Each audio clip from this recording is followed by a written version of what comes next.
Hello नमस्ते नमस्कार sir कस्तो हुनुहुन्छ सर म सधैँ छु। सुन्दैछु तपाईँ यसपल्ट रासोपा यानि कि घन्टी छापलाई समर्थन गर्दै हुनुहुन्छ Of course, sir, I am the fan of Rasopa because young people are coming from this chap, so I am a fan of this. यसको मतलब तपाईको यो पल्टको भोट घन्टीमा नै जान्छ बालेन पुरा सालेन sure, जान्छ यसको मतलब तपाईको विचारमा बालेन सरकार बन्नुपर्छ त पुरा sure मलाई बडा सरकार बन्नुपर्छ किनभने कति लाग्छ कि हाम्रो 150 सिट जति आउला हाम्रो रासोपालाई हैन सर 150 सिट आउँदैन।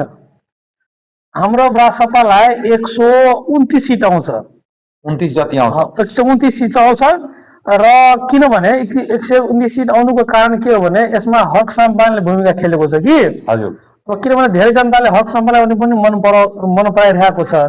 अब हक सम्पादन र हाम्रो जुन घन्टी छाप छ त्यो अवश्य गठबन्धन हुने चान्समा छ। गठबन्धन हुन्छ गठबन्धन भयो भने 150 भन्दा पार र बाँकी के छ भने 10-15 वटा तपाईको स्वतन्त्रबाट पनि लाग्यो। जस्तै कि एउटा इक्जाम्पलको लागि लिन्छु म हाम्रो यो पत्रकार हाम्रो के भन्छ हाम्रो कृषि औजार खरा वीरगञ्ज कृषि औजार खराबा को हो महावीरपुर पनि उहाँ के भन्छ राष्ट्रिय सुन्दर पार्टीबाट मतलब के भन्छ त्यो स्वतन्त्र पार्टीबाट लग्नु भएको छ स्वतन्त्र छ। त तिनीहरुबाट सबैजना के भन्छ गठबन्धन गरेर एउटा सरकार बनाउँछ त्यो